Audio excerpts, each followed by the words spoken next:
Pessoal, antes de mais nada, boa tarde a todos, né? Meu nome é Gilberto Queiroz, né? Trabalho aqui no INPE. Junto comigo hoje aqui nessa apresentação, a gente tem os colegas aqui, o Douglas Zuba e o Diego Souza, né? Que vão fazer a palestra. Tem também aqui na equipe do INPE aqui, da BIG, do Tech Talks, o Alex, o Ivo Koga, a Luana Luz e o Rafael Costa, tá? Então, a gente preparou aí um horário hoje de 2 às 3h30 para a gente poder fazer um pouco da interação com vocês acerca dos dados que a gente tem feito a disponibilização através de novos serviços aqui do Instituto. Então, dou as boas-vindas a vocês. Antes de eu passar a palavra para o Douglas e para o Diego, eu queria fazer uma pequena apresentação rápida sobre a BIG, porque a gente tem bastante gente também, bastante convidados de fora do INPE, né? Então, eu vou fazer uma apresentação rápida e, na sequência, eu apresento o Diego e o Douglas, passo a palavra para vocês. Joia, então hoje a gente está reunido aqui, né, para o segundo evento, né, dessa série, desse seminário chamado Big Tech Talks, né? O nosso objetivo hoje, né, com o Douglas e com o Diego, é discutir as questões de acesso e processamento de imagens do GOES, utilizando o Stack e o Python, né? Para que vocês possam entender um pouco do contexto desse evento, né? O INPE, há poucos anos atrás, criou um novo programa dentro da instituição, né, chamado Base de Informações Georreferenciadas, cujo acrônimo é BIC. E esse programa ele é um programa transversal às áreas da Coordenação Geral de Ciência da Terra, né, que é uma das coordenações do INPE responsáveis por produzir diversos tipos de dados geoespaciais, né? Então, a gente tem dados aí de satélites de imageamento de superfície, de atmosfera, a gente tem dados de previsão do tempo, dados in situ, dados geoespaciais gerados pelos programas Queimadas e Biomas BR, né? E a gente veio com a missão de promover, né, a integração desses dados dentro desse novo programa e também atuar para a gente modernizar o acesso, né, às bases de dados geoespaciais do INPE, tá? Então, vocês hoje já vão ter a oportunidade de ver um pouco dessa parte da modernização que a gente está fazendo. Vocês vão ver como que é simples acessar os dados do GOES através das interfaces que a gente vem disponibilizando para esses dados, né? E a gente vem também criando, junto com isso, um ambiente para a gente fazer um processamento analítico, né? O laboratório virtual que vocês vão utilizar hoje já é um laboratório, nesse caso, vocês estão usando a versão acadêmica experimental deles, né? Mas já é um laboratório que está sendo preparado para que a gente consiga fazer o processamento analítico dos dados na mesma infraestrutura onde a gente vem produzindo esses dados. A gente, dentro do programa BIG também, a gente criou esse subdomínio chamado data.imp.br. Então, data.imp.br, a gente hoje tem um portal, que é o nosso portal integrador, né, dos dados geoespaciais que são produzidos aqui na CGCT. Dentro do data.imp.br, existe uma aplicação que permite vocês navegarem no catálogo, do novo catálogo de dados que a gente produziu, que é baseado no Spatial Temporal Asset Catalog. Essa aplicação é um software livre chamado Stack Browser, né, que a gente possibilita que vocês consultem quais são as coleções de dados que estão disponíveis, né? Então, vocês vão ver aí que nesse endereço data.imp.br/stack/browser, né, vocês têm acesso aí a mais de 63 conjuntos de dados, né? Entre eles, os dados dos satélites CIBERS 4 e 4A, né, das câmeras MUX, PAN, WFI, do Amazônia, produtos novos que a gente está produzindo com 2 metros de resolução já voltados para visualização, como esse produto CB4A WPM BCA Fused. A gente também tem disponibilizado os dados da família Sentinel, o Sentinel 1, o Sentinel 2 e o Sentinel 3, tá? Esses produtos de dados também são disponibilizados dentro do data.imp.br. A gente tem produtos de valor agregado, como também os cubos de dados, produzidos pela equipe do Brasil Datacube. A gente tem os dados do Landsat, também da série Landsat, e também o cubo de dados Landsat, né, gerado pelo Brasil Datacube. Na parte da meteorologia, esse ano a gente está avançando bastante aí os trabalhos, junto com o Douglas, Diego, o Alex, os colegas da DIPTC e da DISSN, né? Então, a gente já está disponibilizando alguns dados voltados para a parte da precipitação, temperatura, e o GOES, né, que vai ser o assunto da palestra de hoje. Então, dentro desse guarda-chuva da BIC, né, embaixo do data.imp.br, vocês já vão encontrar lá no site, nesse portal, atalhos, né, para chegar em aplicações, como, por exemplo, o Datacube Explorer, que é uma ferramenta que permite vocês fazerem a visualização dos dados de imagem de superfície de uma maneira muito fácil, né, através da navegação no portal. Essa aplicação tem uma série de serviços, então vocês podem consultar serviços de séries temporais, análise de trajetórias de uso e cobertura da Terra, então tem bastante funcionalidade. A gente tem também a aplicação do Terra Collect, que já está funcionando, integrado à BIG, a data.inf.br, que é uma aplicação voltada para a gente fazer coletas, né, de amostras a partir de imagens de média e alta resolução, né, que a gente chama de Terra Collect, essa plataforma. Ela permite que os especialistas em sensoriamento remoto e geoinformática consigam rapidamente coletar e rotular essas amostras para depois serem usadas, né, em algoritmos de machine learning, aprendizado de máquina, para poder fazer classificações. Tá? Essa plataforma do Terra Collect, ela tem também uma certa inteligência, a gente tem um módulo que ajuda também a gente a fazer a análise das amostras, então o especialista tem um módulo que faz o auxílio, na hora que você está fazendo a coleta, sobre a rotulação, sobre a qualidade da sua amostra ali. A gente também tem os serviços, né, voltados para a descoberta da trajetória, então, dado uma localização no espaço, a gente tem um conjunto, né, de mapas de uso e cobertura da Terra organizados nessa base, que são consultados e trazido uma informação, né, do que você tem de histórico sobre aquela localização, então, se era desmatamento, né, se o PRODES detectou desmatamento e o ano, se o DETER tinha detectado algum tipo de alerta de desmatamento. Depois, no TerraClass, o que aquilo foi, o que foi detectado no PRODES ou no DETER, o que aquilo virou, né, no final das contas, no TerraClass. E o serviço de séries temporais, né, o WTSS.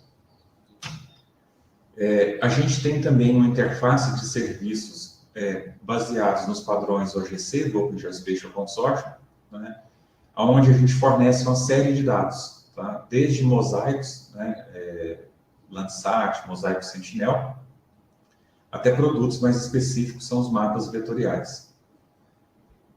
Outro produto que a gente tem integrado aqui é o ambiente de ciência de dados do Brasil Datacube. Tá? Vocês hoje, alguns de vocês que responderam o e-mail lá, vão experimentar o uso do ambiente acadêmico, né? A gente tem um ambiente operacional embaixo do data.imp.br, né? com máquinas capazes de realizar um alto poder de processamento. E esse ambiente ele é interessante porque a gente já tem usado ele em algumas missões do INPE, e principalmente para a gente fazer a produção de mapas de uso e cobertura da Terra, nos grandes programas, né? No Biomas BR, no projeto TerraClass, junto com a Embrapa, o pessoal do programa Queimadas também tem utilizado esse ambiente, que é um ambiente onde a gente, lá do lado do servidor, tem acesso à capacidade de realizar computações interativas usando o ambiente do Jupyter, usando Python, ou a linguagem R com Jupyter, ou R com RStudio, e também o uso de aplicações como o QGIS e o MapView, né? Uma vez que a gente é capaz de processar os dados, a gente também tem ferramentas que podem ajudar a gente, né, a acessar esses dados que a gente processou nessa infraestrutura do lado do servidor. A gente tem também um catálogo de metadados baseados aí nas especificações do OGC, onde a gente está concentrando também toda a catalogação de dados produzidos pelos laboratórios, pelos pesquisadores, pelos estudantes aqui do INPE. Tá? E a gente tem também aqui uma das iniciativas embaixo desse programa, é o Tech Talks, né, cujo objetivo é justamente a gente levar para a sociedade, levar para as outras instituições, né, dar um panorama do status onde a gente está nesse programa, na BIC, e também compartilhar com vocês um pouco da experiência que a gente está tendo de fazer o uso dos dados através desses novos serviços que a gente vem desenvolvendo, né, e ter um canal também de interação com vocês. Tá? A gente teve no mês passado, no mês de fevereiro, a apresentação do Alex, né, trabalhando com os dados meteorológicos. Então, hoje, a gente vai ter a apresentação do Douglas e do Diego, né? O Douglas Uba, vou usar minha colinha aqui, tá? O Douglas, ele é graduado em Ciência da Computação pela Universidade Federal de Juiz de Fora, mestre em Computação Aplicada pelo INPE. Ele atua desde 2009 no desenvolvimento de geotecnologias. Ele entrou no quadro de tecnologistas do INPE a partir de 2015, na divisão de satélites e sensores meteorológicos, que é a DISSM, que está ligada à nossa coordenação, que é a Coordenação Geral de Ciência da Terra. O Douglas, ele se dedica ao desenvolvimento de tecnologias para o processamento de imagens adquiridas por satélites, com destaque para os satélites da série GOES. Além de também ter criado produtos derivados e também por desenvolver as aplicações como o DSAT, que é uma aplicação que permite a gente fazer a visualização dos dados do GOES. O Diego Souza já atua aqui no INPE há 17 anos também. Ele contribuiu em uma gama de projetos, incluindo o desenvolvimento de software e hardware na divisão de aeronomia do INPE. Tem experiência de trabalho no laboratório de integração e testes. Atualmente, ele está lotado na divisão de satélites e sensores meteorológicos também, na DISSM. Ele é colabora como ponto focal do laboratório virtual da Organização Mundial Meteorológica, coordenando treinamentos nacionais e internacionais, e atua como co-presidente do grupo de coordenação em requerimentos de dados de satélites para as associações regionais 3 e 4 da ONM, né, Américas e Caribe. E ele é responsável por facilitar a comunicação entre usuários de dados de satélites e as agências espaciais, né? E colaborou aí com a instalação de estações de recepção e atividades de capacitação em mais de 20 países. Então, vocês estão vendo que a gente tem pessoas aí altamente qualificadas, né, para poder falar dos dados GOES e apresentar para vocês aí várias estratégias de como que a gente vai poder consultar e processar essas imagens. O material que a gente vai disponibilizar aqui no ambiente de hoje, ele vai ficar nesse GitHub, que é o GitHub do Brasil Data Hub Code Gallery. Eu pedi a Luana para colocar o link no chat, Luana, porque depois quem for fazer o hands-on pode clonar esse repositório e começar a usar o Jupyter Notebook aí que o Douglas e o Diego vão apresentar. Aqui é só para vocês terem ideia, né, da questão dos participantes. Então, nós somos hoje aqui várias pessoas de várias instituições, né? Isso é muito legal da gente ter essa receptividade do evento, né, também por outras instituições. Vejam que dentro da instituição também muita gente, né, veio participar. E é isso, né? Desejo a vocês aí uma tarde boa de interação aí com os especialistas em dados do GOES, e vou passar a palavra para o Diego e para o Douglas. Durante o evento, eu vou dar uma sugestão. Se vocês tiverem uma dúvida, acho que a gente podia fazer uma coisa mais interativa e menos formal. A gente ser um ambiente aqui onde a gente tenha a capacidade da gente fazer um intercâmbio de ideias. Então, vocês, por favor, levantem a mão. Aí eu e a Luana vamos organizando aqui a chamada e a gente vai interagindo. Tá? Fiquem à vontade de fazer perguntas durante as apresentações. Obrigado, Gilberto, pela introdução. Vocês estão me ouvindo e vendo a minha tela maximizada, meus slides? Sim. Perfeito, pessoal. Obrigado a todos, primeiramente, pela presença, né? E aos organizadores pelo convite, pela oportunidade de colaborar nessa série de webinars da Big Tech Talks, né? Eu sou o Diego, como o Gilberto fez a introdução. Eu e o Douglas, nós trabalhamos na divisão de satélites e sensores meteorológicos. Nós vamos apresentar nesse webinar o acesso e processamento de imagens GOES utilizando o Stack e Python. E esse webinar está dividido em duas partes, tá, gente? Primeiro, ela vai ser mais curta, introdutória, onde nós vamos ver rapidamente alguns conceitos sobre satélites geoestacionários, informações sobre a série de satélites GOES e também uma visão geral de recepção de dados, para dar um pouco de contexto para vocês, né? E a segunda parte, que é a principal, onde nós vamos ver na prática exemplos de acesso a dados dessa série de satélites GOES através do servidor stack do INPE. E o processamento desses dados, tudo isso utilizando Python, ok? Bom, vamos lá, né? Divisão de satélites e sensores meteorológicos, né? Onde nós trabalhamos. Ela faz parte da Coordenação Geral de Ciências da Terra do INPE, e os nossos colegas da divisão, incluindo técnicos, tecnologistas, pesquisadores e meteorologistas, eles trabalham em diversas frentes relacionadas a esses dados de satélites, incluindo pesquisa e desenvolvimento dos chamados produtos de satélites, ou seja, estimativas utilizando dados derivados dos sensores a bordo desses satélites, né? Incluindo ventos, precipitação, descargas elétricas, dados de oceanografia, radiação, nowcasting, entre outros, né?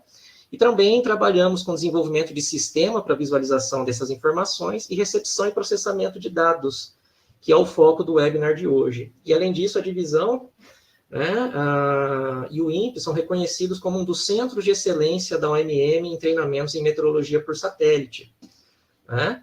E falando em capacitação, né, todo o conteúdo de treinamento desenvolvido pela divisão e coordenação nos últimos anos está disponível na nossa plataforma Moodle, que é um ambiente virtual de aprendizagem. Então, vocês podem acessar moodle.cptec.inp.br, seguir o procedimento de autoinscrição e acessar todo esse conteúdo desenvolvido, incluindo introdução aos satélites GOES, processamento de dados, nowcasting, oceanografia, dados de radar, entre outros, né? Atualmente, nós temos mais de 1.100 alunos, então vale a pena dar uma olhada na nossa plataforma, né? Em relação ao assunto do webinar, gente, essa é uma ilustração criada pelo Programa Espacial da OMM, mostrando a componente espacial do chamado Sistema Global Integrado de Observação da Terra. E fazendo parte desse sistema global, nós temos diversas observações, incluindo estações de superfície, radares meteorológicos, entre outros. E temos também essa componente espacial, com diversos satélites meteorológicos fazendo esse monitoramento. E esses satélites são operados por diversas agências espaciais e eles funcionam em diferentes órbitas, incluindo a órbita polar e a órbita geoestacionária, que é o foco do nosso webinar de hoje, né? Aqui nós temos uma animação mostrando essas duas órbitas. Na órbita polar, também conhecida como órbita terrestre baixa, os satélites orbitam a Terra de polo norte até o polo sul continuamente, diversas vezes no dia, né? E isso permite com que um mesmo satélite cubra toda a superfície da Terra. Os satélites meteorológicos da NOAA, por exemplo, eles orbitam aproximadamente 850 quilômetros da superfície, 14 vezes por dia, de polo a polo, e ele faz uma imagem completa da Terra pelo menos 2 vezes diariamente. Já a órbita geoestacionária, nessa órbita os satélites orbitam a 36 mil quilômetros de altitude, muito mais distante do que os polares, né? Porém, eles estão na mesma velocidade angular de rotação da Terra. Então, o satélite ele permanece fixo em relação ao ponto da superfície, né? Isso permite com que o satélite faça o imaginamento constante da mesma região, ok? Então, basicamente, nós temos duas situações, né? Os satélites de órbita polar, mais próximos à Terra, e, consequentemente, imagens com maior resolução espacial, né? E um mesmo satélite sendo capaz de fazer o imaginamento de todo o planeta. E também nós temos os satélites na órbita geoestacionária, cobrindo uma região fixa, porém com maior resolução temporal, ou seja, mais imagens, né?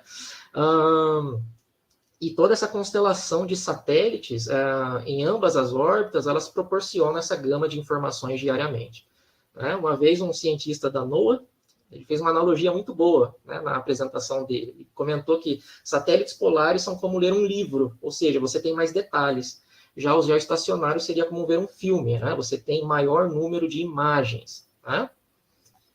Falando agora especificamente sobre os satélites geoestacionários, que são o foco de hoje, nós temos diversas agências espaciais operando esses satélites. Então, nós temos lá a NOAA e a NASA, nos Estados Unidos, a EUMETSAT e a ESA, na Europa, e além dessas agências, nós temos a Índia, Rússia, China, Coreia do Sul e Japão, operando satélites geoestacionários meteorológicos, né?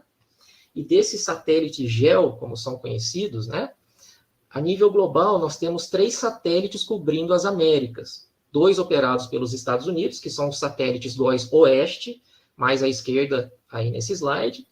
O GOES Leste, que é o que está no centro desse slide. E também temos o Meteosat terceira geração, que está à direita aí na imagem, sendo operado pela EUMETSAT, que é esse consórcio europeu, né?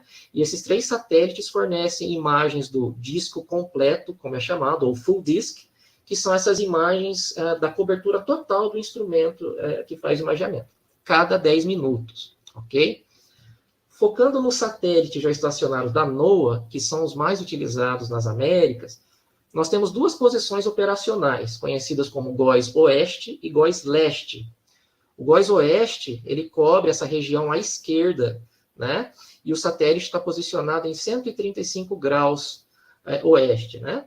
Já o satélite GOES Leste cobre essa região mais à direita e está posicionado em 75 graus. E é o satélite mais utilizado pela comunidade nacional e internacional nas Américas, né? Satélite meteorológico. E esse terceiro satélite ao centro, em 105 graus, ele é o que eles chamam de satélite em posição storage. Né? E geralmente é um satélite que já foi utilizado anteriormente, tem um tempo de vida útil restante menor, e ele é colocado nessa posição caso precise ser utilizado como backup, ou em alguma falha emergencial envolvendo satélites operacionais. Tá? E essa série de satélites GOES, ela está completando 50 anos agora em 2025, já que o GOES 1 foi lançado em 1975. Né?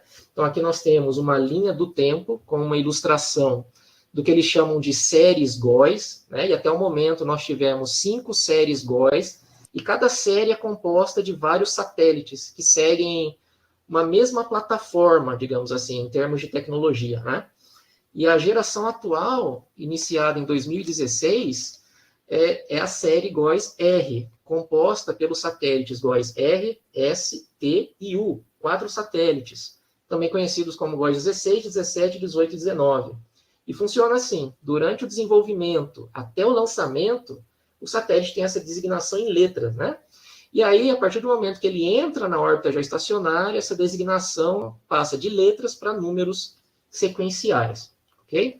Muitos anos nós comentamos aí como GOES-R, né? Mencionamos o satélite como GOES-R, e a partir de 2016, com seu lançamento, quando ele atingiu a órbita, nós nos referimos a ele como GOES 16. E, coincidentemente, na próxima semana, no dia 4 de abril, ele vai ser substituído pelo satélite GOES 19, dada aí a vida útil do GOES 16, já que são quase 10 anos desde o lançamento, né? E o GOES 19 vai passar a ser o GOES Leste operacional.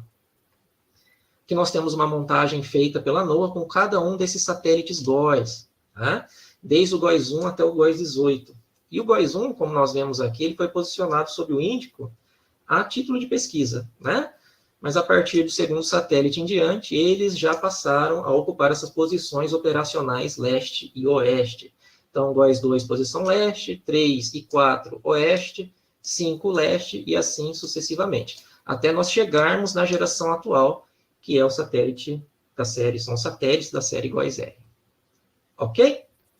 Bom, e o INPE recebe e processa esses dados GOES desde as primeiras séries, né? E aqui nós temos um exemplo de imagem do satélite GOES 5, recebida e processada pelo INPE em 1982, né?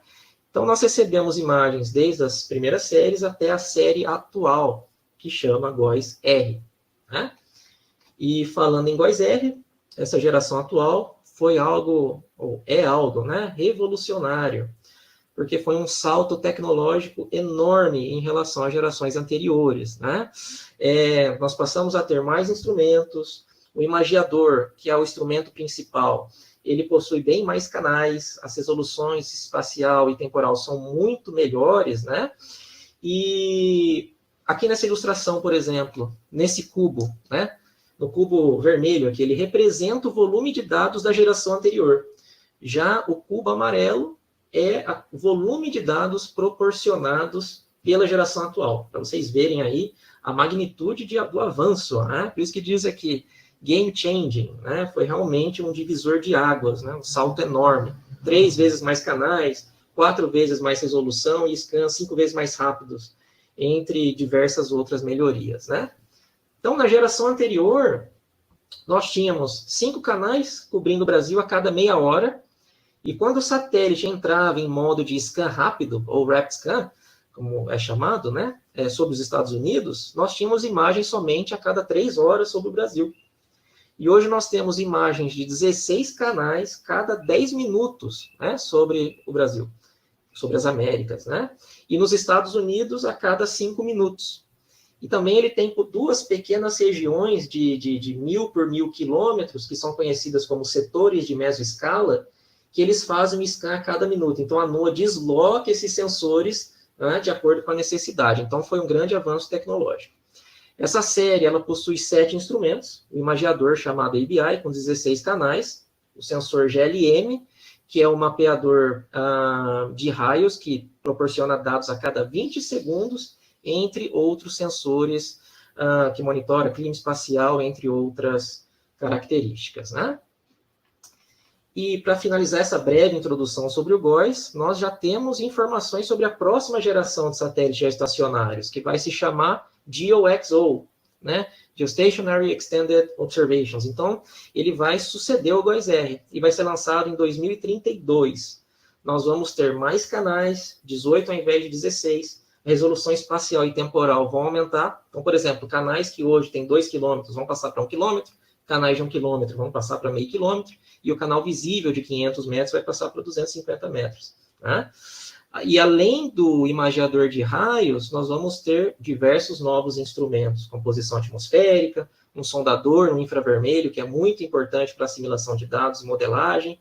E pela primeira vez nós vamos ter um instrumento dedicado à oceanografia, chamado Ocean Color Instrument. Né? Então, dada a quantidade e o porte desses instrumentos, nós passaremos a ter 3 satélites operacionais ao invés de 2. Ok? Pessoal, antes de nós irmos para a parte prática, algumas palavrinhas sobre acesso a dados, né? Que é o que nós vamos ver na prática, para dar um pouco de contexto. Né? 10 anos atrás, não faz nem tanto tempo assim, antes do GOES 16 ser lançado, a recepção de dados ela era muito mais complexa. Né? Nessa foto, nós temos as 2 antenas da divisão que recebiam dados do satélite GOES 13 na época, e as soluções de recepção eram proprietárias, bem caras, né? Mas era uma das poucas opções que nós tínhamos na época. Né? E, felizmente, nessa geração atual, uma das várias melhorias, além da carga útil do satélite, né, é a diversidade de mecanismos de acesso. Nós agora temos diversas opções, incluindo o stack que nós vamos ver. Né? E nós temos diversas categorias de mecanismos, digamos assim. Nós temos os sistemas de leitura direta, na qual nossas antenas estão apontadas diretamente para o satélite em questão, como o GOES 16, por exemplo. Temos os serviços da internet, como o que a NOAA chama de disseminação aberta de dados, e a NOAA usa aí serviços da Amazon, a Google e Microsoft. Temos outros operadores de satélites, como a EUMETSAT e o INPE, também com seus sistemas, incluindo o STAC, como nós vamos ver. Temos os repositórios oficiais da NOAA e da EUMETSAT, com décadas de dados aí, desde os anos 70, e também diversas páginas web já com imagens já processadas, como é o caso do DESAT, que nós vamos ver mais adiante. E aqui na divisão de satélites, geralmente, também, o que geralmente as instituições fazem, referente à recepção de dados, é ter um sistema redundante. Então, por exemplo, para receber os dados GOES, nós usamos mais de um sistema. O sistema, no caso, da NOAA, que transmite os dados pela Amazon, e o sistema que utiliza a antena para receber os dados. Né? E aí esses dados são processados e vão para as nossas páginas web e serve para o desenvolvimento aí dos nossos pesquisadores. Né? Essa é a nossa estação, que recebe dados direto do GOES, conhecida como estação GRB, ou GOES Rebroadcast, como é chamado. Né? Esse é o RAC que nós temos, que faz com a Workstation de aquisição de dados, e daí os dados vão para o nosso data center, são processados de acordo com a necessidade, e vão também para as nossas páginas web. E falando em páginas web, né, o INPE, através da divisão de satélites, oferece essas imagens já processadas em tempo quase real para a sociedade. Né? Aqui nós temos um exemplo dessa evolução tecnológica nesse período. Né?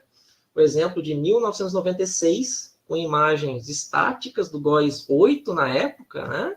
E à direita nós temos aí o estado da arte em visualização de dados de satélites que tem uma alta resolução temporal, que é a tecnologia utilizada pelo DESAT, né? Plataforma desenvolvida pela divisão, e o Douglas é quem lidera aí o desenvolvimento junto aos demais colegas. Né? Aqui à direita nós temos uma animação de uma composição colorida feita com imagens GOES de um evento de 2024 aí, com diversos focos de incêndio em São Paulo. E vejam aí a resolução, né, de 10 minutos com 2 quilômetros, né? Realmente um avanço enorme em relação às últimas gerações. Tá? E falando em DESAT, vocês podem acessar essa plataforma em cptec.imp.br/DESAT e acompanhar diversas imagens e composições do satélite GOES Leste, que atualmente é o GOES 16, né? E essas imagens são disponibilizadas a cada 10 minutos, sendo que a partir do dia 4, agora o satélite operacional vai ser o GOES 19, né? E no DESAT, nós temos diversas funcionalidades na interface, como sobreposição de campos de vento, estimados por dados de modelo numérico, temos sobreposição dos alertas do INEMET, é possível exportar animações, fazer desenhos, entre outras funcionalidades. E vejam que a tecnologia usada pelo DESAT, que é chamada de tiling, né? Nela, por que é um sistema otimizado? Nela são carregadas imagens somente para a região de interesse do usuário. Se ele está dando um zoom na região sudeste, serão carregadas imagens para aquela região na resolução adequada, né, otimizando aí a experiência do usuário. Então, essa ferramenta tem um uso extensivo pela comunidade, centros de alerta, centros de meteorologia, a nível nacional e internacional. Tá? Um excelente trabalho aí da divisão de satélites. E no DESAT e nas outras plataformas aí online, nós temos dados já processados. Você não consegue, por exemplo, extrair valores de pixels, realizar cálculos, operações entre canais, entre outras análises, né? Recortes, projeções, entre outras coisas. Por quê? Porque já são PNGs, são imagens já processadas. E o interessante que nós vamos ver agora, na parte prática, é que através daqueles diversos sistemas mencionados anteriormente, incluindo o STAC, que nós vamos ver, é possível acessar esses dados em um formato que nos permita o processamento. É possível acessar a matriz de dados, extrair esses valores, né? Consultar também os metadados com as características daquela informação e produzir novas imagens com valor agregado conforme a necessidade.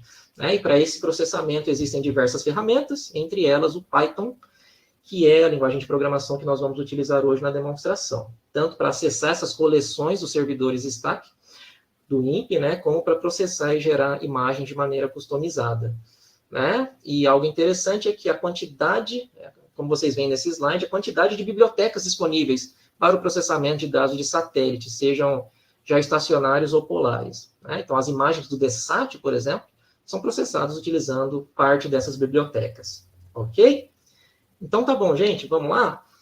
Agora a gente vai para a segunda parte do nosso webinar. O Douglas vai apresentar uma breve visão geral do STAC, catalogação BIG, e a gente vai para o hands-on e ver como essas informações podem ser processadas. Eu vou parar aqui o compartilhamento e vou passar para o Douglas. Alô, Diego, você está me escutando? Perfeito, pode falar, Gilberto. O Rafael Moura, do Unicamp, perguntou se faz sentido as instituições do Brasil investirem em infra de recepção própria, além do INPE. Caso haja possibilidade, eu creio que sim, é algo que pode ser vantajoso, por quê? Por exemplo, na plataforma DESAT, qual que é o procedimento inteiro? Nós recebemos o dado na antena, vai para o workstation de aquisição, vai para o workstation de processamento, vai ser disponibilizado na nossa página, ou seja, tem uma certa latência, né, um intervalo aí, que apesar de nós nos esforçarmos para que esse intervalo seja mínimo, tem um intervalo. Se a sua instituição preza por uma latência mínima, aí o mecanismo mais rápido realmente é você ler diretamente essas informações do satélite. Então, varia de caso para caso, né? Então, pessoal, meu nome sou Douglas, né, Douglas Uba. Agradecer ao Gilberto e o Diego pela introdução. E antes da gente passar para a parte prática, eu queria trazer são poucos slides, eu prometo ser breve, aí a gente já vai para os notebooks, que acho que é a parte que pessoal gosta de ver e trabalhar, mas é bom contextualizar um pouco. Então, a gente já sabe da existência desse programa aqui no INPE, né, a chamada BIG, né, a Base de Informações Geográficas. E a etapa fundamental, né, quando a gente pensa em construir uma plataforma de integração de dados geoespaciais heterogêneos, é a catalogação desses dados. Né? O que é isso? É como é que a gente organiza essa quantidade de informações de uma forma que isso seja acessível, consultável, né, pelos usuários e clientes. Né? É como se fosse uma biblioteca. Né? E então a gente tem que organizar essas informações. Então vocês perceberam que no título aí do webinar a gente tem a palavra stack. Então pode ser novidade para algumas pessoas do que a gente está falando. Né? E o stack nada mais é que uma tecnologia, né, é uma especificação, um padrão pensado e construído para permitir, de fato, a organização de diversos dados geoespaciais, né, e além de indicar os conceitos que vão ser utilizados para a catalogação dos dados, ele também determina o protocolo de comunicação que será feito para a gente explorar essas bases de dados. Né? Então, isso seria o stack, né? Essa tecnologia que a gente usa para catalogar os dados dentro dessa base única que a gente está chamando de BIG. O stack significa Spatial Temporal Asset Catalogs, né? E ele é um padrão bem simples, ele trabalha com 4 conceitos, né, básicos. É o conceito de catálogo, o conceito de collection, né, que é uma coleção de dados, né, que são dados similares, né, que são obtidos, por exemplo, por um sensor ou um satélite específico. Então, aqui eu tenho um exemplo de uma coleção Sentinel, quer dizer, são dados, informações coletados por esse satélite. Eu posso ter coleções do CIBER, Landsat, do GOES. Né? Então, esse conceito de collection. Dentro da collection, existe um outro conceito chamado item, né, ou item, que representa uma unidade de dados específica, né, que foi coletada num instante de tempo. Né? Então, você tem um catálogo com diversas collections. Para cada collection, um item, que determina que um dado foi coletado em determinado instante de tempo, e para cada item, ou seja, eu tenho um imageamento ou scan em determinado instante de tempo, eu tenho os assets, que na verdade eles são os arquivos que estão associados a esse item. E os assets, de fato, eles são os dados geoespaciais, né? Ali que vão estar as imagens que foram coletadas pelos diversos sensores nos diversos satélites, né?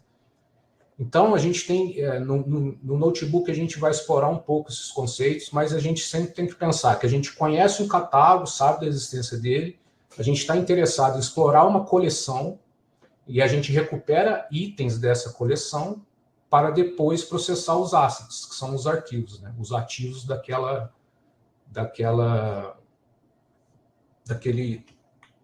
collection. Então, eu vou passar agora já para os notebooks, né? Então, eu vou sair dessa tela aqui. Aqui eu já estou no ambiente que é o BDC Lab, né? O Gribeiro falou um pouco no começo sobre aquela página data.imp.br. Então, lá vocês vão encontrar as novidades. Então, todo mundo é interessante favoritar aquela página, que lá que vai estar as novidades do projeto. E lá vocês encontram o link para o BDC Lab, que é o ambiente mais operacional de computação interativa dentro do programa da BIG. Né? Vocês estão com a conta já configurados para acessar o GeoLab, que o conceito é o mesmo. Né? Então, vocês já fizeram um login. Aqui eu já estou logado, já fiz a minha autenticação 2 fatores. Eu vou dar início. Aqui o interessante é que, ao entrar nessa plataforma, eu posso escolher diferentes configurações de máquinas que eu vou, como usuário, programador, ter acesso. Né? Então, aqui eu vou escolher uma máquina que tem 16 cores e 96 GB de RAM. Então, eu vou dar início a essa plataforma. Eu vou entrar na plataforma interativa. E essa seria a interface, né, dessa plataforma. E aí eu recomendo vocês, né, abrirem um terminal, e aí eu acho que a gente disponibilizou os códigos que a gente vai executar aqui num repositório. Acho que a Luana já colocou no chat para vocês, né?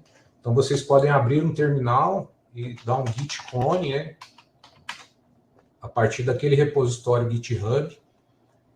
E aí vocês, ao fazer esse git clone, a gente vem aqui do lado, ó, ele tem uma estrutura de diretórios. Então a gente tem aqui Code Gallery, Jupyter, Events, Big Tech Talks 02. Então, aqui estão os notebooks que eu e Diego preparamos para a gente apresentar aqui. A gente pensou em 3 notebooks, né? Aí dependendo do tempo a gente vê se vai dar para passar por todos, mas o que eu gostaria de falar primeiro é o Intro GOES, Big Tech Talks. Aí esse eu vou passar um pouco mais lentamente pelos passos, né? E os outros 2, a ideia é mostrar aplicações e exemplificar o poder de análise dessas imagens GOES, né?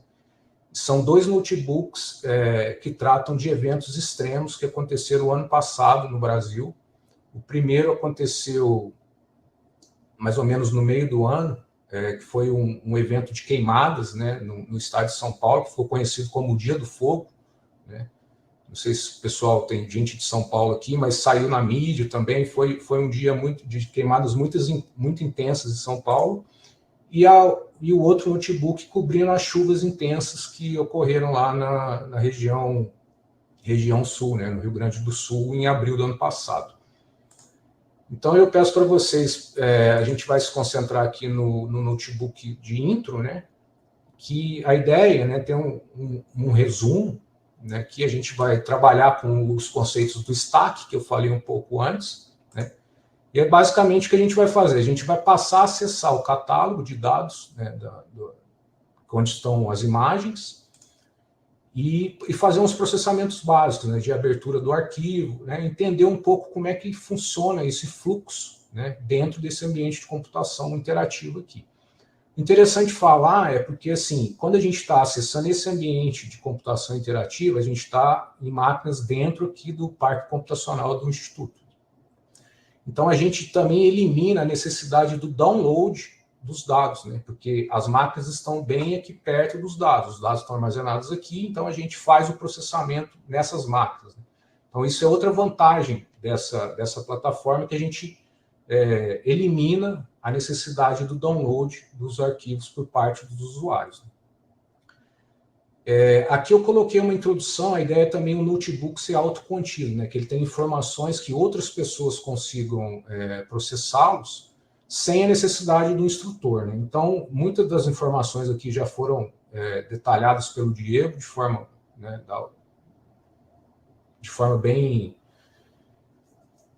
bem rápida, assim, mas deu para ter uma ideia do que são os satélites geoestacionários e a série GOES. Então, a gente pode passar por esse caminho aqui.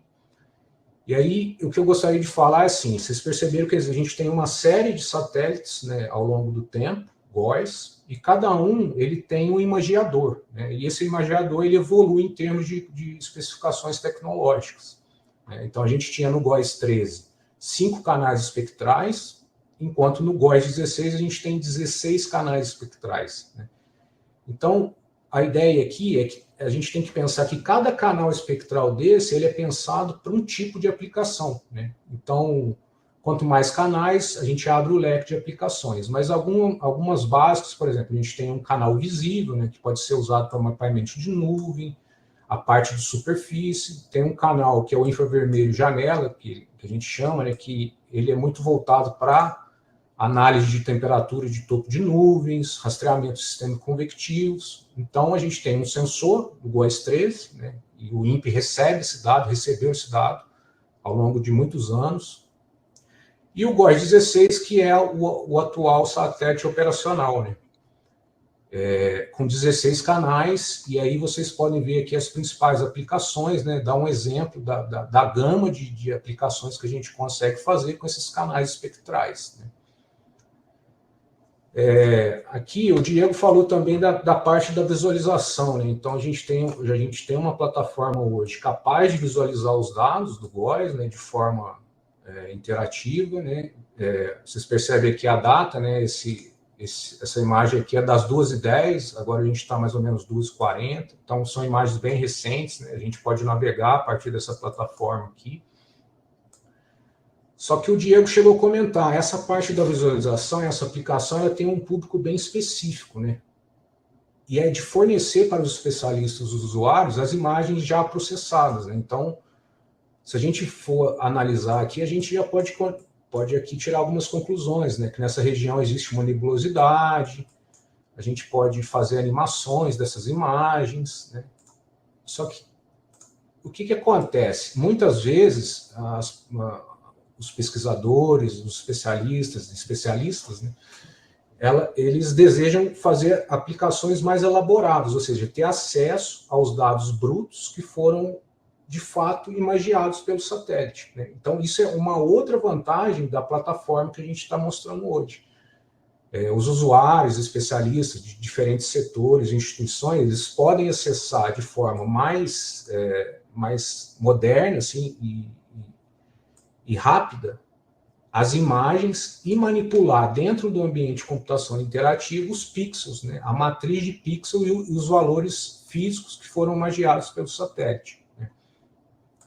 Então, a gente vai explorar aqui, a ideia é explorar primeiro a coleção GOES 16 e depois a GOES 13, que já é um satélite não operacional, mas os dados históricos são importantes para estudos, por exemplo, envolvendo climatologia, quiser fazer alguma coisa de análise, pesquisa, enfim. O stack que a gente falou é lembrar daqueles conceitos de collection, item e asset, né? E hoje a gente tem, na Big, o que eu falei, a gente cadastrou 2 collections, né? Então, o GOES 13 representa uma coleção que vocês podem, né, acessar via Stack Browser, que o Gilberto falou bem no começo. Então, aqui está o via Stack Browser, eu visualizando essa coleção, eu posso clicar num item aqui, né? E aí eu vou ter um thumbnail, né, apenas mostrando a cara do dado, né, só para ter uma visualização rápida, e os assets. Então, cada canal espectral foi mapeado num asset, né, que são arquivos que, de fato, estão as imagens, né. E, do mesmo modo, a gente tem a collection do GOES 16, né. Então, aqui a gente está explorando uma coleção de dados, né, do GOES 16, no caso específico, mas de uma forma, a partir de uma aplicação web que roda no navegador, né? Então, eu posso vir aqui, inclusive, fazer o download dessas imagens, né? No canal 8, por exemplo, fazer um download. Mas o mais interessante é que a gente pode usar uma API, né? Lembra que eu falei que o Stack, além de determinar a organização do dado em termos das entidades que estão envolvidas, como catálogo, collection, item e asset, ele ainda determina o protocolo de interação entre agente programador com essa tecnologia, né? E no Python a gente tem um pacote que ele implementa esse padrão, que ele é chamado PyStack Client. Então, a primeira coisa que a gente faz para acessar no Python, né, é dar um import nesse pacote. Acredito que bastante gente já tem familiaridade com Python, e não sei se com ambiente interativo, mas o que eu vou fazer aqui, eu vou clicar nessa célula, né, e vou executá-la. Para executar, eu dou Shift Enter ou clico nesse player aqui, ó. Então, aqui eu faço um import desse pacote, ou seja, eu estou importando um suporte client. Para quê? Porque eu quero interagir com esse catálogo. E o catálogo da Big, né, ele vive no endereço chamado data.imp.br bdc/stack/v1, o que a gente chama de endpoint, né? Esse é o endpoint que a comunidade e os usuários vão ter acesso a esse catálogo, né? Então, com esse comando aqui, eu faço a conexão com esse catálogo, né, e aqui eu já recebo algumas informações como uma descrição, né, e algumas outras que a gente pode navegar aqui, né? E uma operação interessante, eu posso listar as collections que eu tenho nesse catálogo. Aqui eu fiz uma lista das collections só para a gente imprimir na tela o número de coleções que tem esse catálogo atualmente. E destaquei aqui, se a gente for ver aqui, ó, tem o GOES 13, né, L3 Image, e o GOES 16, que são as coleções que a gente está interessado em trabalhar hoje, né? Mas perceba que são várias collections, e a gente está acessando isso a partir de um endpoint único, que é o catálogo integrado de dados. E aí a gente vai começar a pensar naqueles conceitos de collection, itens e assets, né? Então, como a gente está buscando processar dados do GOES 16, então eu fiz um exercício aqui, é o seguinte, esse satélite operacional, então ele está mandando imagens em cada 10 minutos aqui para a gente aqui no INPE, a gente está recebendo, processando e armazenando e catalogando. Então, a primeira coisa que eu pensei foi assim, que tal a gente pegar e olhar as imagens mais recentes que estão catalogadas, né? E aí existe um método, né, dentro daquele objeto retornado pelo PyStack Client, que é o search. Ou seja, eu vou fazer uma busca numa collection, no caso a GOES 16, e aqui o interessante é que eu posso fazer alguns filtros, né? Aqui eu estou fazendo um sort by, né? Eu estou ordenando esses itens que eu vou recuperar por data, né? Então, de modo ascendente, né? Então, do mais antigo para o mais recente, né? Então, ao rodar esse comando aqui, eu recebo uma lista, né, chamado item search, que é um objeto que tem algumas informações nele, né? A primeira, que eu posso perguntar para ele assim, quantos itens eu achei, né? Então, que correspondem a essa consulta. No total, que são aproximadamente 308 mil itens que estão cadastrados dentro dessa collection. E aqui, só como curiosidade, lembra que o GOES 16 ele tem 16 canais espectrais, e cada asset, e cada canal espectral ele tem um respectivo ASCII, que é um arquivo que de fato representa a imagem. Se a gente for pensar que para cada item, que é um scan do satélite, né, a gente tem 16 assets, quantas imagens a gente tem catalogadas, né? Então, é o número de itens vezes o número de assets. Então, para vocês terem uma ideia, a gente tem aproximadamente 4.928.000 imagens GOES catalogadas. É muito dado. E isso está acessível via essas interações que a gente pode fazer com o Stack, né? Mas vamos dar uma olhada, assim, e aí eu queria ver, por exemplo, então a gente recuperou, a gente fez uma consulta e sabe que tem essa montoeira de imagens aí. Então, beleza. Então, a gente vai tentar olhar a primeira imagem, né, dessa lista que foi retornada. Então, a gente tem algumas informações interessantes aqui, ó. A gente tem um ID para ela, né? E aqui você já percebe que tem uma data já no nome, mas também tem aqui properties, né? Que aí o date time dela já está indicando que essa imagem é do dia 28/3/2025, das 17h20, UTC, né? A gente está falando do horário UTC aqui. E aqui também, dentro desse item, né, a gente tem o conceito dos assets, né, que são as bandas espectrais que fazem referência a arquivos que representam a imagem que foi coletada naquele determinado tempo. Então, aqui a gente pode navegar dentro desse item, e aqui eu estou imprimindo o properties datetime para dar uma olhada, de que horas é essa imagem. Então, a imagem mais recente catalogada do GOES no catálogo do INPE integrado é das 17h20. Então, é uma imagem relativamente recente. Beleza, então a gente já recuperou um item. Então, a gente agora vai passar a processar esse dado, né? E aí é bom falar assim, cada asset pode estar em diferentes formatos, né? No caso do GOES 16, o formato é o NetCDF4.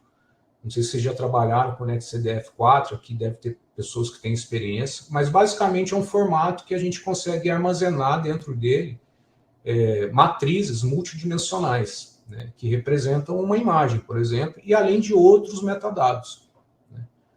Então, é um formato que, no meu ponto de vista, o do GOES é muito bom em termos de metadado, ele é um formato autodescritivo, dá para explorar muita coisa. E, como a gente está em Python, a gente tem que aproveitar esse poder, né, dessa linguagem de programação e os pacotes que estão disponibilizados. Então, existe um pacote chamado NetCDF4 que a gente consegue abrir e manipular esse tipo de arquivo.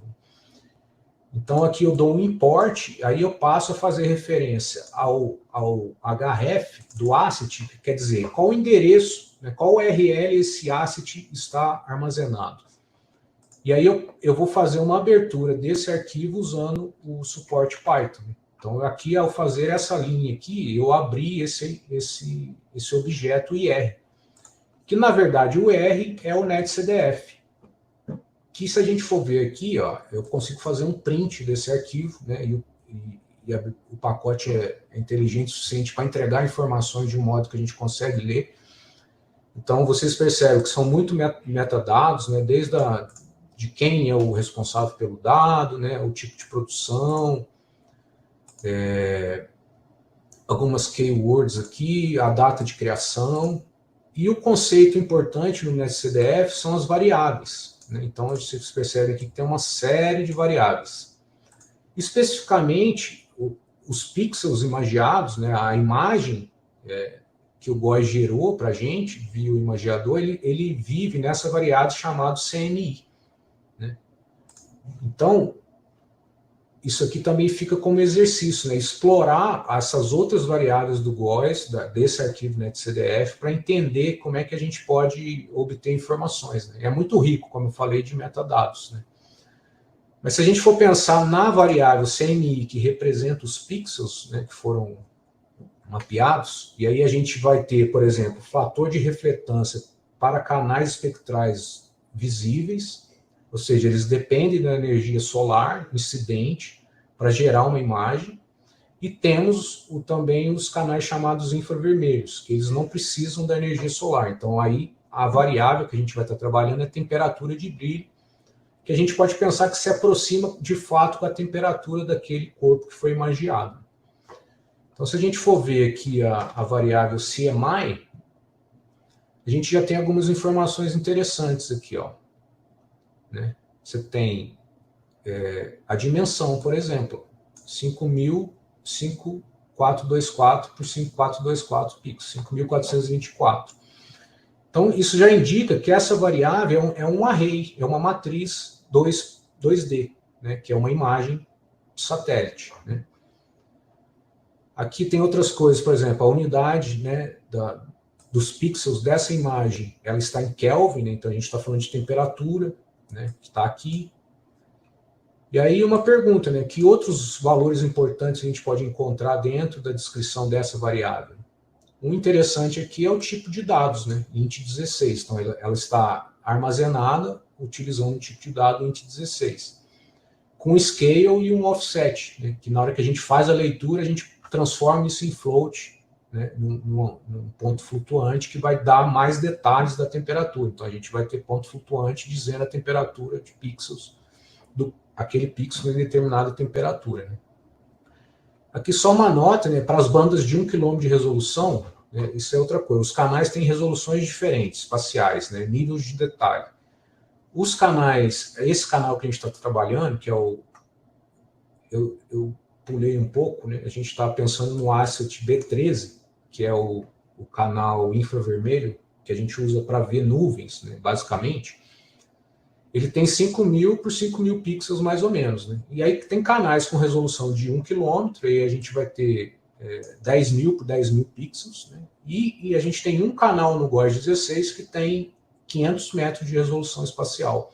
Então aí a gente já teria uma matriz de 21 por 21.000 pixels, mais ou menos. Então já é uma matriz mais parruda.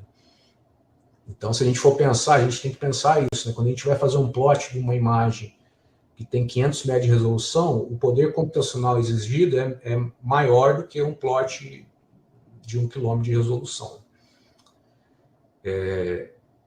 E também outra parte importante, né? A gente não fez ainda o download do dado, que eu estou processando o dado nesse ambiente de computação interativa e eu estou perto dele. Então, vamos para frente, aí a ideia é fazer um plot básico. O que a gente vai fazer? Oi? Tem uma pergunta aqui no chat e tinha alguém que tinha levantado a mão. Diga. Boa tarde. Esse produto, esse asset de 500 metros, seria de qual tipo de produto? Que fiquei curioso.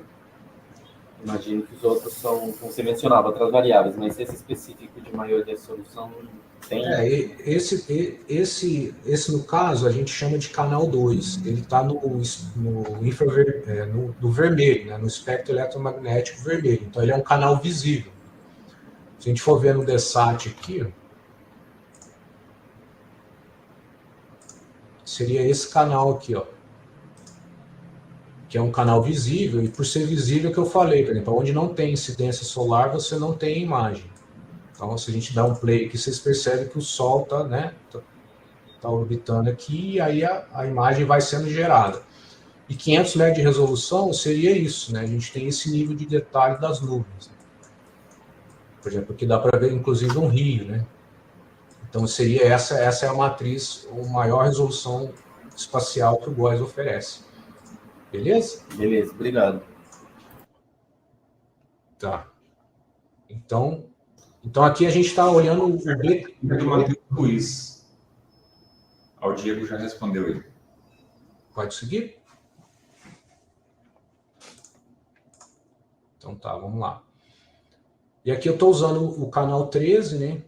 E aí a gente vai usar o Matplotlib, que é um pacote que a gente consegue criar gráficos, né, no Python, inclusive plotar uma matriz. Né? Então a gente vai, primeiro, importar o suporte desse pacote.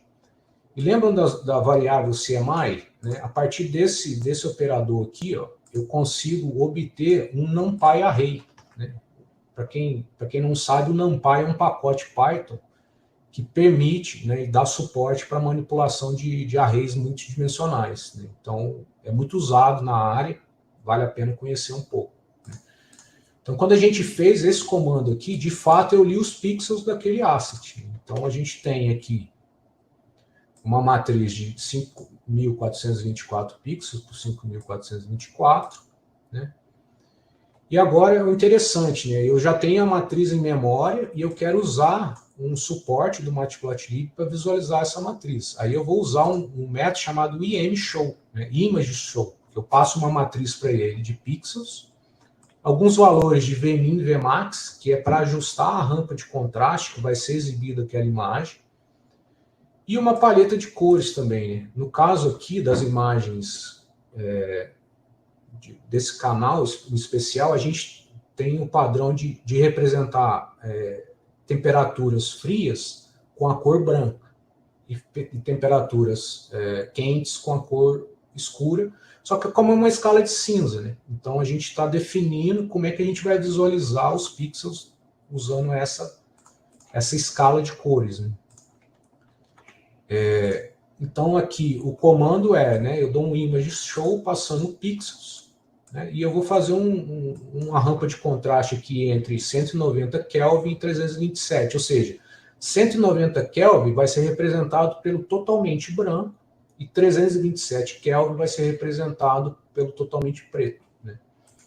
Então se a gente rodar essa imagem, esse comando aqui, ó, esperar um pouquinho.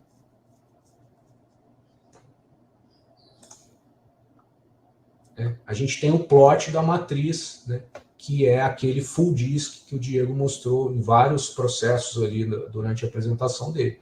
Só que aqui a gente está, de fato, lendo esse full disk, né, do asset, né, de CDF, que a gente recuperou via stack. Né. Eu costumo brincar, assim, o pessoal que gosta de programação, né, a gente fez literalmente um Hello World e é mesmo. Estamos aí com a Terra imagiada na nossa frente aqui. Legal, né? E aí a gente pode, a partir do momento que a gente fez esse plot, a gente pode começar a melhorar ele, né? Então, a ideia aqui é eu adicionar, por exemplo, um título informativo sobre essa imagem, qual foi a data e a hora da aquisição. Então, o Matplotlib ele tem algumas funções, né, que nos permitem colocar essas decorações. Né? No caso aqui eu vou pôr uma color bar, que vai representar uma legenda, que vai ajudar a gente a ler essa imagem, e um título informativo, né? Eu quero falar que é da banda 13, do GOES, né? O comprimento de onda que a gente está trabalhando. Então, ao rodar isso aqui, a gente já vai ter uma imagem com algumas referências a mais, né? Que é o título e a paleta de cores que a gente usou. Né? Então, aqui percebam a existência do título agora, né? Aqui falando um pouco do Tech Talks, né? Descritivo apenas, só com um exemplo. E aqui, de fato, a nossa legenda, que agora a gente já consegue. Pô, então a imagem, esse branco aqui, está na casa aqui para baixo de 200 Kelvin, né? Enquanto essa superfície aqui, ó, na cordilheira aqui, está mais quente. Então é sempre bom pensar quando a gente vai produzir uma imagem, o que a gente vai colocar de informação para o usuário poder ler. E perceba aqui que eu fiz um plot básico, né? Eu fiz um plot da matriz, como se fosse um dump da matriz mesmo, que está contida dentro do NetCDF. O interessante, como a gente está falando de dados geoespacial, é isso, ele tem uma localização geográfica. Então, a ideia aqui é fazer um plot georreferenciado, ou seja, a gente vai pôr essa imagem no lugar que ela mesmo está na Terra e foi imagiada. Então, a gente utiliza um outro pacote Python chamado CartoPy, que ele estende as funcionalidades do Matplotlib, colocando algumas funções a mais que permitem a gente fazer essa visualização georreferenciada. E a gente tem que pensar que é uma visualização do tipo mapa. E a gente vai ver isso agora. Então, eu importei aqui o CartoPy, né, o suporte que ele nos oferece. E aqui um conceito, assim, sempre quando a gente vai trabalhar com visualizações do tipo mapa, existe o conceito de projeção cartográfica e tal. Então, todo dado geoespacial está associado a uma projeção cartográfica. Então, é um conceito que, eu não vou entrar muito em detalhes, mas o imageamento do GOES, ele tem um sistema de referência espacial próprio, né, que é chamado de projeção satélite ou projeção geoestacionária. E aí a gente tem dentro do CartoPy funções que nos ajudam a manipular esse conceito, né? Então eu criei aqui uma projection que representa a projeção do GOES, né? Então aqui está um preview do que seria essa projeção, essa vista, como o GOES nos vê, né?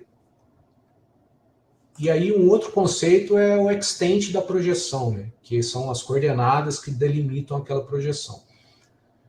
São conceitos que eu acho que não vale a pena entrar com muita profundidade, porque o interessante aqui é a gente explorar o dado e conseguir visualizar, né? Então, pensando nisso, eu desenvolvi aqui uma função que eu vou criar um mapa. Eu chamei ela de createMap. Aí eu passo a dimensão que eu gostaria, a dimensão em pixels mesmo, desse mapa que vai ser produzido, e uma projeção, usando o suporte do CartoPy, né? Que aí ele ganha esse projection aqui, ó. Então eu criei um plot, agora ele está georreferenciado, né?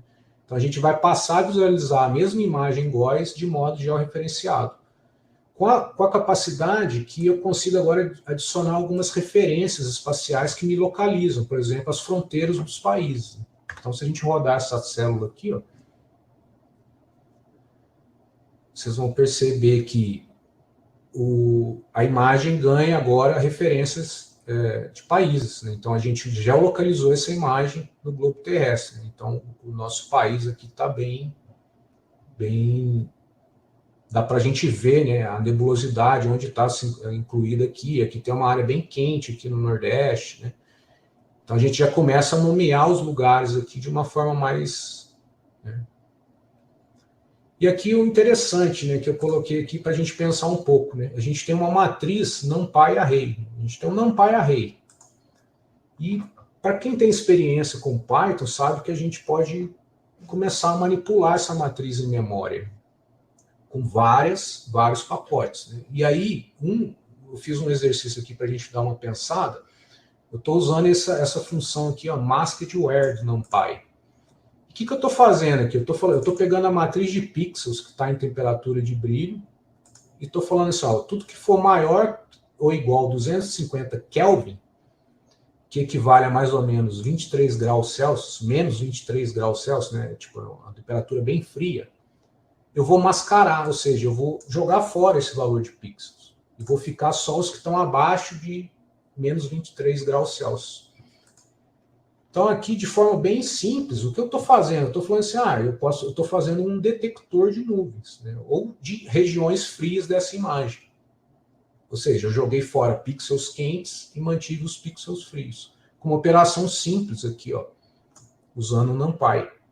E plotei isso usando outras referências espaciais. E aí esse é o resultado.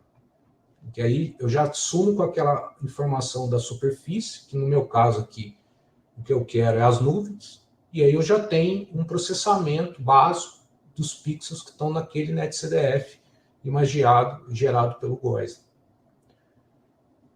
Então é interessante a gente pensar isso também, né? Que a gente tem uma matriz e o que a gente vai fazer. Aí eu fechei aqui o arquivo, né? E agora a gente vai passar para o GOES 13. E a ideia é o mesmo conceito. A gente vai usar o service, né, que a gente está amarrado lá, conectado no catálogo.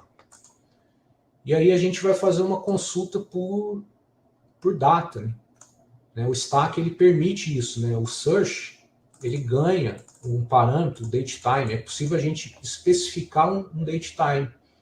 E no caso aqui eu estou pegando imagens agora do dia 1º/4/2015, das 8 UTC, até imagens do dia 1º/4/2015, às 17 UTC. Eu escolhi essa data, foi a data que eu entrei aqui no INPE, 2015. Então, abril de 2015, está bem na memória, então vamos buscar essas imagens. Né? Então, a gente já fez a consulta, recebeu de novo um retorno do stack, e aí quantos arquivos a gente recebeu? 17. Né? Então, a gente pode criar uma lista com esses 17 itens, e a gente vai dar uma olhada no primeiro. Né? O primeiro representa mesmo aqui a imagem do dia 1º de abril de 2015, às 8 horas. Né?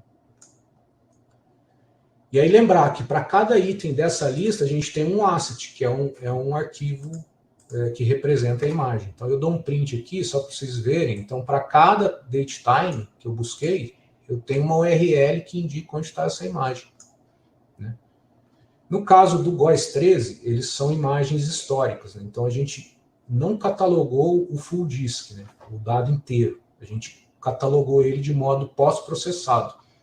Ele é um arquivo binário que está compactado aqui, né? Vocês podem ver pela extensão. E ele já é um arquivo um pouco diferente do GOES 16. Né? Mas o que a gente precisa é de mecanismos de ler esse dado. E ele está recortado para a região geográfica que contém a América do Sul. Né? Então a gente já meio que pensou, quando o dado é histórico, a gente já colocou ele numa grade mais regular e numa região geográfica que o pessoal tem mais interesse em trabalhar, e a gente também pensando aqui na América do Sul e no Brasil, que é onde a gente está. Né? Então, para a gente ler essa imagem, a gente não vai contar mais com o suporte do NetCDF. Né? É uma imagem binária, um pouco diferente, mas é bem simples de ler. Né? Então, ela tem fixa 1800 por 1700 pixels, né? Ela está no tipo int 16 e tal. E aqui tem alguns conceitos, né, de como é que a gente pode abrir essa função. E é tudo em Python, tá? Aqui a gente está trabalhando com Python e é simples, né? Eu uso o bytes.io, alguma função que eu consegui implementar para extrair esses dados, né? E o que essa função faz? Ela vai lá, vai ler esse arquivo binário, compactado, e vai me gerar um NumPy array novamente, né? Então, a gente vai definir essa função rodando essa célula, né? E, a partir daí, a gente já tem essa função no nosso ambiente. Então, eu posso usar ela para ler um asset específico. No caso, eu vou ler a banda 4. Que a banda 4 do GOES 13 é o equivalente à banda que a gente estava trabalhando do GOES 16, que é a banda 13, né? Que é o que a gente usa para ver as nuvens, né? Então, eu faço a leitura, né, usando essa função que a gente definiu, não mais um pacote, mas uma função interna aqui desse notebook. E eu tenho um NumPy array de 1700 por 1800 pixels. Né? Do mesmo modo, a gente pode usar o Matplotlib para fazer a visualização dessa imagem no mesmo contexto, como foi com o GOES 16. Né? E aqui vai dar para vocês verem que a imagem é um pouco diferente. Né? Vocês percebem que a gente já não tem aquele full disk, né? Ela está concentrada aqui na região da América do Sul e Brasil, né? E com inclusive a legenda aqui. E aí a proposta aqui, nessa célula, é a gente ler toda a imagem, né? A gente recuperou 17 itens. Né? Então a gente vai ler todas elas a partir desse for aqui, né? Eu estou fazendo para cada item, eu leio a imagem. Né? Percebam que é rápido. Então eu passo a ter uma lista de imagens dos pixels já representados nessa matriz. Né? E aí a gente vai definir também um plot georreferenciado. E, novamente, eu vou usar o Cartopy. Então, percebo que a lógica é a mesma. A gente só precisou de um outro lugar para ler a imagem. Né? Uma outra função que a gente definiu aqui de read. Aqui alguns conceitos, só para... Aqui os detalhes, assim, é porque às vezes a gente tem que representar regiões geográficas e geralmente a gente usa o canto inferior esquerdo e o canto superior direito. Né? E aí tem pacotes ou outras linguagens que usam sei lá, invertido. E o Cartopy ele usa, acho que X, as longitudes primeiro e latitudes. Aqui é só uma função para a gente inverter isso e ter a capacidade de passar para o Cartopy qual que é a área geográfica que a gente está visualizando. E percebe que agora eu não estou usando mais a projeção geoestacionária, estou usando uma projeção regular em coordenadas geográficas representadas por esse objeto.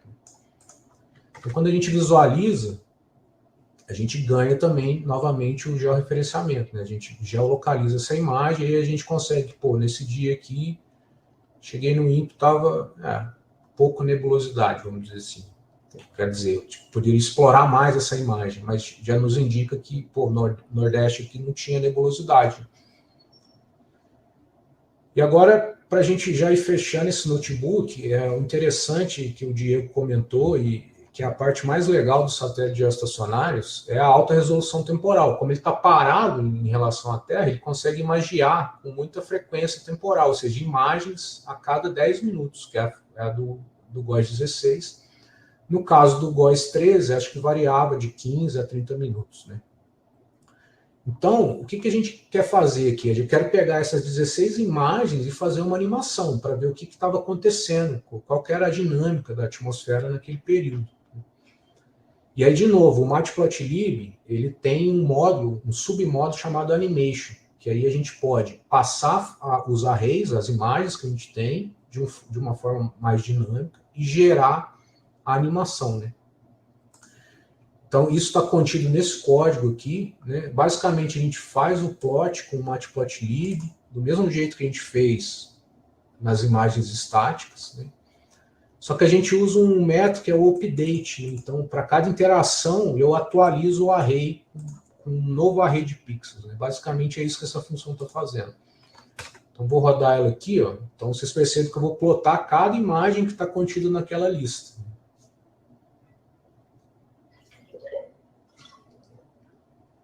E o Matplotlib, assim, a gente está vendo aqui, aí é a limitação dele, ele não é tão inteligente para fazer uns plots mais rápidos. Mas aí a gente já conseguiu a saída dessa célula, é uma imagem, percebo, só que aqui embaixo a gente tem um player, ó. Olha que legal. E isso vem dessa definição aqui, ó.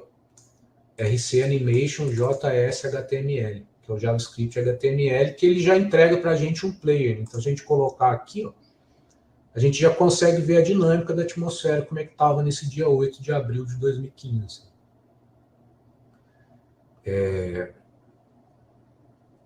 Então, aí eu acho que aqui a gente já fechou o notebook. Eu vou trazer só para a gente finalizar aqui um bônus, né? Porque aqui a ideia é o seguinte, vocês viram que a gente fez todo o caminho de processamento dessas imagens. A gente primeiro conheceu os satélites, né? GOES 13, GOES 16, ficou sabendo um pouco dos canais espectrais que estão lá, que tipo de aplicação cada canal tem, né? E aí a gente, né, começou a pensar, então vou acessar essas imagens, como é que a gente faz? Aí a gente usou o Stack, que é esse catálogo integrado, esse protocolo de comunicação, a gente usou um pacote client, né, do lado do Python, para a gente se comunicar com esse catálogo, recuperou itens dessa coleção por data, num período, ou pela mais recente, ou talvez eu possa recuperar por regiões geográficas. Depois eu fiz a leitura dos assets, né, recuperei esses assets, li os pixels. E no final a gente tinha o que em mãos? Um NumPy array, na verdade, né, uma matriz de pixels.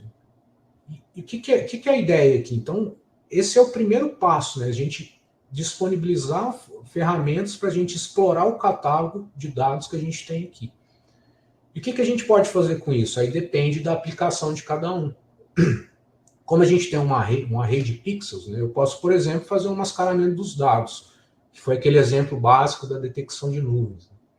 Eu posso calcular estatísticas, né, posso calcular média, desvio, calcular um histograma a partir dessa matriz. Eu posso gerar outros produtos, né? Eu posso fazer um realce, eu posso fazer composições de diferentes canais, eu posso fazer métodos de detecção de padrões, detecção de objetos nas imagens.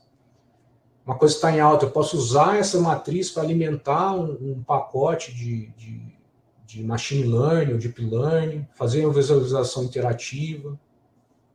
E aqui, como exemplo, só para vocês terem uma ideia, tem um outro pacote em Python que ele entrega um mapa interativo. Ele é baseado numa biblioteca que chama Leaflet, né? É o Folio. Então, o Folio ele dá um mapa interativo num contexto de aplicação interativa. Então, a gente já tem a matriz do GOES 3, acabamos de ver ela, só que ela está meio estática, né? Eu não consigo navegar aqui nesse player aqui, por mais que seja legal, né? Eu não consigo dar zoom aqui na região de Cachoeira Paulista, por exemplo, onde eu estou. Né? Então, aqui, eu vou usar o Forium, esse pedaço de código aqui, ele cria um mapa interativo e a gente vai fazer o quê? A gente vai colocar a nossa imagem GOES por cima dele. Né? Vamos ver o que acontece. E aqui está o nosso resultado. Né? Lembra muito a aplicação de mapa, né? Que a gente usa na web. Só que agora a gente tem a nossa imagem GOES não mais estática. Né? Eu posso navegar por ela. Então aqui já dá para eu vir aqui. Né? E de fato, tinha alguma nebulosidade aqui dia 8 dia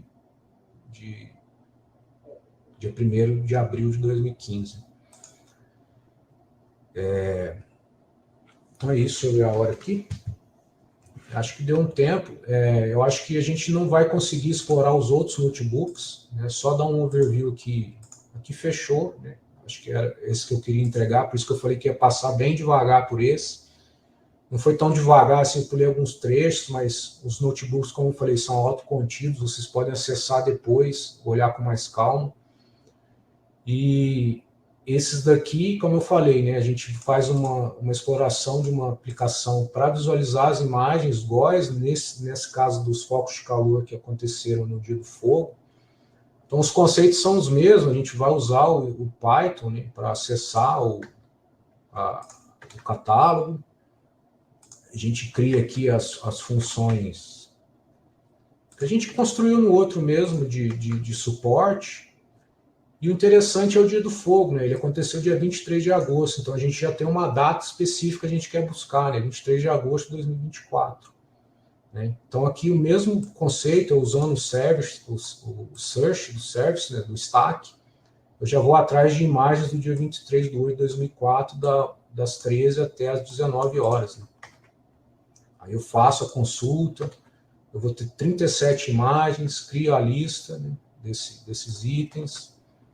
Eu faço a busca, a impressão aqui só para vocês verem o href, né, cada imagem que a gente está lidando aqui. A gente cria um método mais avançado de visualização, né, que aí a gente pode começar a visualizar esses itens que a gente recuperou desse dia. A mesma coisa, o full disk. Aí depois a gente começa aqui a fazer um recorte, né, né, porque aqui não dá, a gente está interessado em ver São Paulo, né, e aqui a gente está vendo full disk. Como é que a gente vê sem usar, por exemplo, aquela visualização interativa? Né? Então a gente pode cortar para uma região geográfica de interesse, né, no caso São Paulo, a partir de um que a gente chama de um bounding box, né? Então aqui a gente já tem a imagem na região de São Paulo, a primeira imagem, né, do dia 23 do 8 às 13 horas, e aí a gente também faz uma visualização pensando um pouco assim, porque esse canal espectral ele é sensível a focos de calor, né? Então a ideia aqui é explorar um pouco essa visualização, né, do que é isso. E aí, para vocês terem ideia, aqui representando na cor escura, são pontos de calor, com muito calor, né, 50 graus Celsius. Então aqui, às 13 horas, começou a aparecer uns pontos em São Paulo, ó, nessa região aqui. Ó. E aí depois a gente faz esse mesmo plot para 19 UTC, né? Então aqui é 13 UTC. Então os primeiros focos começam a aparecer aqui no estado, e aí o resultado que é impressionante é esse aqui, que às 19 a gente já tem essa configuração de focos de calor, né, aqui no estado de São Paulo. Então foi um evento muito, muito grande, e esses focos evoluíram concomitantemente, né, eles nasceram mais ou menos no mesmo período e evoluíram, né, nesse período aqui de de algumas poucas horas esse tanto de ponto aqui. Aí depois trabalha um pouco sobre paletas de cores, né? A gente cria uma paleta de cor mais interessante para visualizar esses focos, né? E aí a gente faz a visualização, agora usando essa paleta de cores, não mais simplesmente tons de cinza, né? Que aí a gente consegue realçar os focos de calor que estavam no estado nesse período. Depois a gente faz uma operação aqui que é muito comum em dados de satélites geoestacionários, que é pegar esse dado e reprojetar para uma grade regular, mais comportada, né? Então a gente faz esse processamento usando o poder computacional dessa máquina, né, que está aqui, para você ver, é muito rápido a gente fazer isso. Então eu fiz um remap de 37 imagens usando todo o poder computacional aqui da máquina que eu estou alocado. E aí eu já tenho um recorte, né? Eu vou trabalhar com imagens menores. Essa é uma vantagem de fazer o remap também. Então tem matrizes menores, de 600 por 350 pixels, né? Bem melhor, né? Aí a gente visualiza esse dado, né, na projeção retangular. Perceba aqui a grade de referência agora ela é regular, enquanto na outra não era regular, né? Ela tem uma angulação pela curvatura, né, da Terra. E, por fim, aquela animação que o Diego mostrou lá na aplicação, que ele estava no cantinho ali, quando ele estava falando do DESAT, a gente replica a gente consegue fazer essa mesma animação, agora usando uma outra paleta de cores e de um modo interativo aqui no evento, de forma bem rápida. E aí a gente vai ter aquele player no final com aquela animação da evolução, que aí a gente pode ter essa capacidade, né? O GOES é um grande sentinela mesmo, né? Um sentinela para observador com imagens a cada 10 minutos. E, de fato, foi um dia foi bem caótico, assim, quem estava no estado de São Paulo esse dia viu o quanto que essa fumaça, né, que você percebe a fumaça descendo aqui, ó, afetou aqui a região do Vale do Paraíba. E aí eu encerro só mostrando aqui, esse eu não vou passar não, mas peço para vocês darem uma olhada, que é a parte da análise de precipitação intensa no estado do Rio Grande do Sul. Que a gente pega as imagens GOES, dá uma olhada no canal, faz também alguns thresholds com temperatura e vê o sistema estático sobre a região do Rio Grande do Sul. Então é isso, acho que deu tempo, certinho. Agradeço e abro para perguntas, passo a palavra aí para o Gilberto, Diego. Obrigado, viu? Ô Douglas, nós aqui agradecemos a você e ao Diego e hoje, né, pela disponibilidade e ter preparado esse material maravilhoso para a gente, né? Eu acho que assim, vocês, o Alex, a gente está tendo uma interação muito interessante com a comunidade de usuários dos dados, né? E eu acho que a gente preparando esse material também é importante para a gente também, né? A gente melhorar a nossa comunicação aqui no INPE, né, com a sociedade. Então, isso está sendo um bom exercício para a gente também. Só parar de compartilhar. A gente teve várias perguntas aqui no chat, que o Alex e o Diego ajudaram a responder, a Luana também. Algumas eu respondi, né? Então, a gente vai encerrar aqui o evento, né? Mas eu já vou fazer o convite para todo mundo para o próximo webinar. Quer dizer, o próximo evento dessa série, o terceiro, Tech Talk, vai ser realizado no mês de abril, possivelmente no dia 25, de abril. E a gente, o tema dessa apresentação vai ser dados do Sentinel-2 do sensor MSI, né? Então, a gente vai trabalhar com dado voltado mais para o imaginamento de superfície nesse dia, e os serviços de série temporais. Então, a gente vai ver mais um pouco de dados que estão disponíveis hoje no data.inp.br e novas funcionalidades, Jupyter Notebooks e aplicações voltadas para a parte de imaginamento da superfície. Alex, você quer falar alguma coisa? Tudo bem, pessoal? Eu estava conversando ali com o Diego no chat. O acesso né, do Stack, ele é muito legal no QGIS, porque você consegue acessar direto ali as coleções como que fala? Browseando ali nessas coleções, chegando nos dados que vocês que tenham interesse e tudo mais. Então, o acesso via Stack é uma coisa muito bacana, não só com o Python, mas com outros programas também. É um serviço aqui que o INPE está colocando que é bem interessante para a comunidade. Tinha uma pergunta aqui que falava para a gente aqui sobre qual que era a vantagem de usar o ambiente aqui no INPE, dos dados no INPE, com a AWS, né? Uma coisa que é importante, assim, né? A gente aqui faz a recepção desses dados. Então, a gente tem uma autonomia muito grande para poder fazer a produção de dados e produtos derivados desses dados, né? De uma maneira operacional.